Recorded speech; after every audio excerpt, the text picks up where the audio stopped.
आपकी वोट को, आपके संघर्ष को ध्यान में रखकर हो सकता है कि वो आपकी मुद्दों को सुनने का, उनको निवारण करने का वोट के कारण ही चाहे काम करे, इसलिए उनके करीब ये सभा रखने का काम हमारे साथियों ने किया। जो प्रमुख मांगे हैं, मैं उम्मीद करूंगा कि मुख्यमंत्री जी उनका संज्ञान लेंगे, और अगर नहीं संज्ञान लेंगे तो हम पे यही रास्ता बचेगा, जो रास्ता आज हम इख्तियार नहीं कर रहे हैं, कि अगली बार हमें इन मुख्यमंत्री का घेराव भी यहां बड़े पैमाने पे करना पड़ेगा और इनको मजबूर करना पड़ेगा कि ये हमारी मांगों को सुने। हमारी सबसे प्रमुख मांग है, 22,000 से ज्यादा मामले एससी के यहां लंबित है। एससी आयोग का गठन यहां हो जाना चाहिए था। सरकार की नजरों में ये कोई बड़ी समस्या नजर नहीं आई, इसलिए उन्होंने आयोग का गठन नहीं किया। हमारी मांग है कि वो जल्दी से जल्दी एससी आयोग का गठन करें। एससी, एसटी, ओबीसी और मुस्लिम छात्रों को जो छात्रवृत्ति मिलती है, जिनमें हमारे महापुरुष, चाहे संत गाडगे जी महाराज हो, चाहे बाबा साहब अम्बेडकर हो, उन्होंने ये कहा है कि शिक्षा शेरनी का वो दूध है जो पिएगा वो दहाड़ेगा। संत गाडगे जी महाराज ने तो यहां तक कहा कि अगर थाली ना हो तो हाथ पे रख के खाना, मगर अपने बच्चों को जरूर पढ़ाना। एक तरफ सरकारी स्कूल है जहां पढ़ाई के नाम पे मजाक हो रहा है, एक तरफ प्राइवेट स्कूल है जिनकी महंगी फीस है, फिर भी जो छात्रवृत्ति हायर एजुकेशन में या +2 के बाद हमारे लोगों को मिलती थी, जैसे निचले की क्लास में मिलती थी, जिसका 60% पैसा केंद्र सरकार देती है और 40% पैसा राज्य सरकार देती है, उस छात्रवृत्ति को इनकी लापरवाही के कारण छात्रों को नहीं दिया जा रहा है। मेरे आज भी याद है, मैं घर पर था, सहारनपुर बक्सर का एक बच्चा मेरे घर पहुंचा। उसने मुझसे कहा कि मुझे क्रेडिट कार्ड का लोन हमने लिया था, पढ़ाई के बावजूद भी रोजगार नहीं मिल पा रहा है, बैंक वाले लोग मेरे घर के चक्कर लगा रहे हैं, मेरे घर की कुर्की के आदेश दे रहे हैं। वो रोने लगा और मुझसे कहने लगा कि भैया आप मेरी मदद कराओ, आप मुख्यमंत्री से ये अपील करो, आप उनसे ये निवेदन करो कि जो बच्चे क्रेडिट कार्ड के पैसे नहीं चुका पा रहे हैं क्योंकि रोजगार नहीं मिला है, जैसे अन्य लोगों का कर्ज माफ होता है, अगर वास्तविकता में मुख्यमंत्री जी या उप मुख्यमंत्री जी हमारे बारे में चिंतित है तो उस कर्ज को माफ करने का काम करें या फिर हमें रोजगार देने का काम करें। तो मैं ये कहना चाहता हूं, वास्तविकता में सरकार बहुजनों की है तो छात्रवृत्ति का पैसा अन्य मदों से लाकर उस पैसे को हमारे बच्चों के लिए देने का काम करे, और क्रेडिट कार्ड का जो लोन का जो पैसा है उसको माफ करने का काम करे। पूंजीपति सरकारों के जो मित्र हैं, जो सेंटर में बैठे हैं, वो अपने लोगों का लाखों करोड़ का कर्ज माफ करते हैं। आप अपने बच्चों का कर्ज नहीं माफ कर सकते तो फिर ये सरकार हमारी कैसे?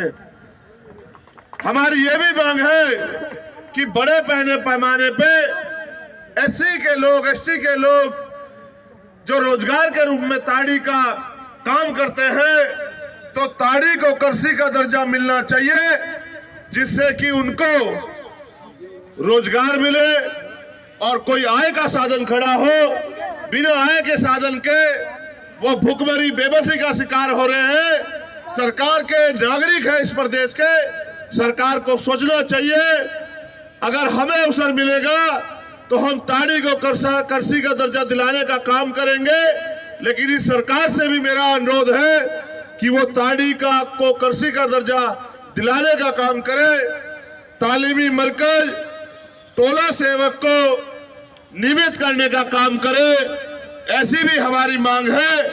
और अगर वास्तविकता में सरकार कमजोर वर्गों के प्रति सचेत है, उनका भला करना चाहती है, तो नफरत के नाम पे जो मॉब लिंचिंग होती है, जिसका बड़े पैमाने पे शिकार दलित, आदिवासी और मुस्लिम होते हैं, तो मॉब लिंचिंग के खिलाफ एक सख्त कानून बना के इन लोगों की रक्षा करने का काम सरकार करे। उसके साथ साथ सरकार आने पे या सरकार होने पे सरकार क्या कर सकती है, अगर सरकार को ना पता हो, मैं ये भी बताने का काम करूंगा कि सोई भी सरकार को समझ आए कि सामाजिक न्याय, सामाजिक परिवर्तन, आर्थिक मुक्ति ये सिर्फ कहने की बातें नहीं है। अगर सरकार आने पे भी आप अपने वर्ग के लोगों को इसका लाभ नहीं देते, तो सत्ता में बैठ के गाल बजाई करने का कोई फायदा नहीं है, सत्ता की कुर्सी से चिपकने का कोई फायदा नहीं है। अगर सरकार SC, ST, OBC माइनॉरिटी के प्रति सचेत है, तो SC, ST, OBC माइनॉरिटी के लोगों को जो सरकारी ठेके हैं उनमें आरक्षण देने का काम करे। ये आरक्षण की व्यवस्था होने से मैं जिम्मेदारी से कहता हूं, इन्हीं वर्गों के बीच से नए ठेकेदार पैदा होंगे, पैसे वाले लोग पैदा होंगे, और उस पैसे से वो अपने वर्गों के हितों के लिए काम करेंगे। एक नया समाज बनेगा जो आर्थिक रूप से मजबूत होगा। SC, ST, OBC के लिए जब हम केंद्र की बात करते हैं तो उनसे हम ना उम्मीद है, क्योंकि ना वो सरकार हमारी है, ना उनको हमारे मुद्दों से मतलब है। वो तो हमारा वोट लेके हमारे लोगों को लूटने का काम करती है। तो हमारी ये मांग है कि प्रमोशन में रिजर्वेशन SC, ST, OBC के कर्मचारियों के लिए लागू किया जाए। अगर ये सरकार वास्तविकता में बहुजन समाज के लोगों का हित चाहती है। ये सरकार जातिगत जनगणना करा रही है, उसके लिए तो मैं उनको धन्यवाद देता, लेकिन जातिगत जनगणना कराने के बाद करेगी क्या? तो मैं ये सरकार को रास्ता दिखा रहा हूं कि जातिगत जनगणना करा के, क्योंकि अब 2022 के आदेश के बाद सुप्रीम कोर्ट के 50% की सीमा खत्म हो गई है, तो सरकार बिहार में सबसे पहले 100% रिजर्वेशन लागू करे। जिसकी इतनी संख्या भारी, उसकी इतनी हिस्सेदारी। 52% OBC को 52% आरक्षण दे।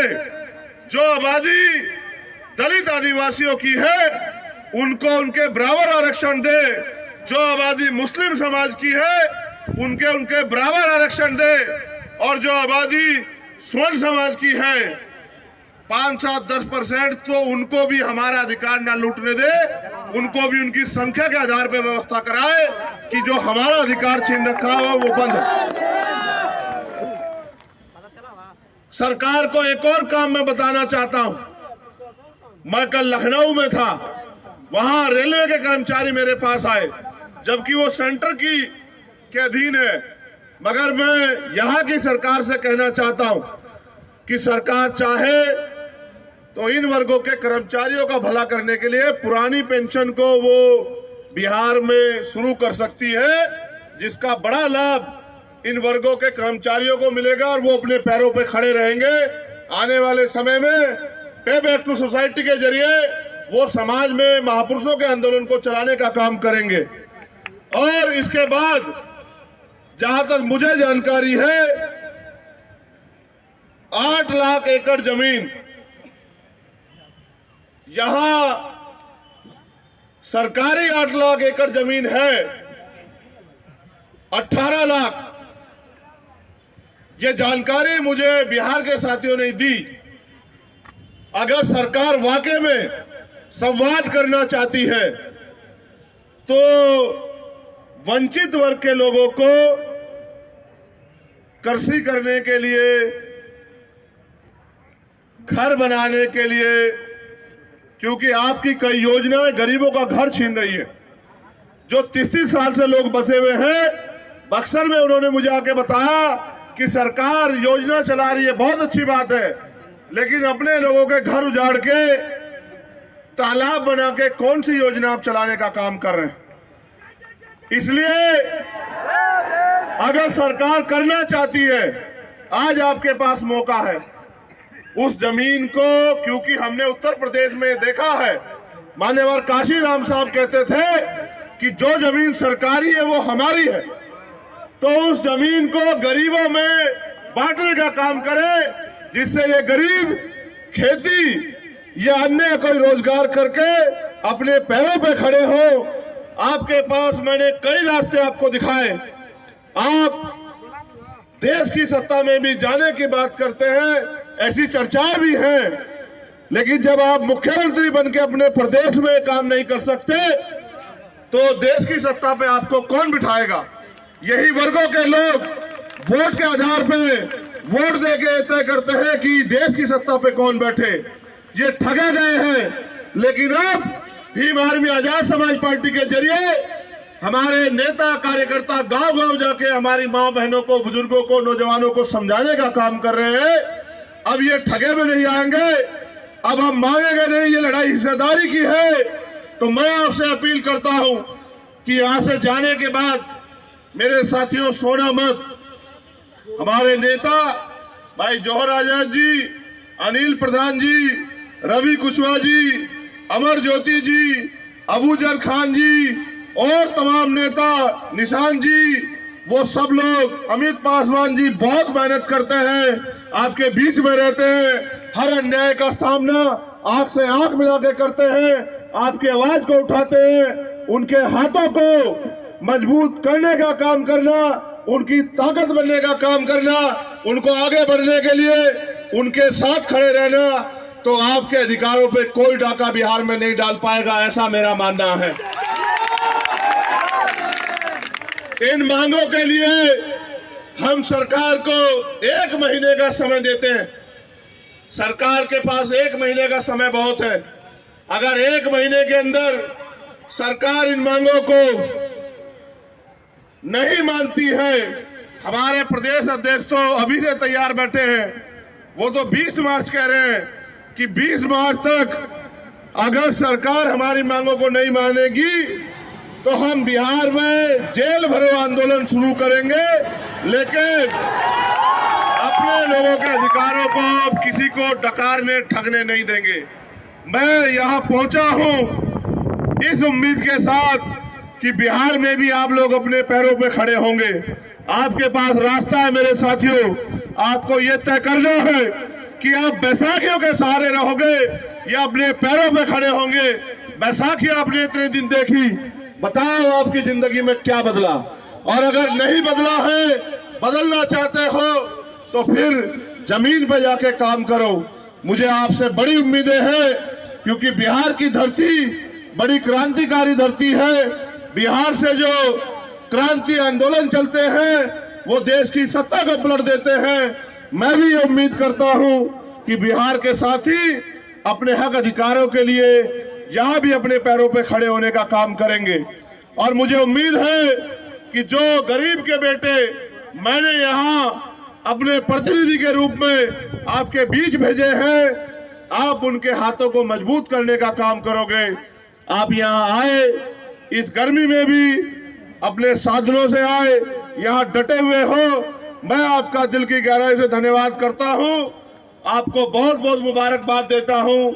जो साथी मंच पे हमारे नेतागण हैं, यहाँ के सभी जिला अध्यक्ष, सभी प्रखंड अध्यक्ष, सभी मंडल अध्यक्ष, प्रदेश कमेटी के लोग, राष्ट्रीय कमेटी के लोग, विजय जी यहाँ पहुंचे हैं, राहुल जी, राजेंद्र यादव जी के जो हमारे बेटे राहुल भाई यहाँ पहुंचे हैं, मैं उन सब का भी धन्यवाद करता हूँ।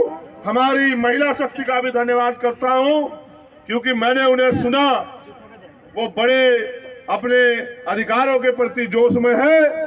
आप उनको ताकत देना, वो आपको निराश नहीं होने देंगे। बहुत बहुत धन्यवाद। जय भीम, जय भारत, जय संविधान, जय मंडल, जय जोहार। और अपनी लड़ाई को अपने पैरों पे इसी तरह से आप लोग आगे बढ़ाते रहे। बहुत बहुत धन्यवाद। जय भीम।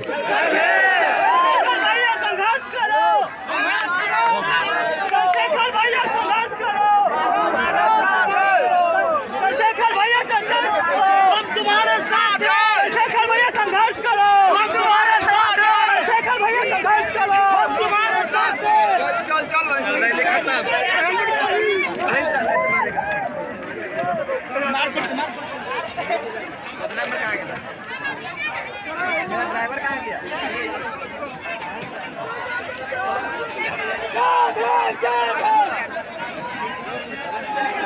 ड्राइवर कुछ दिला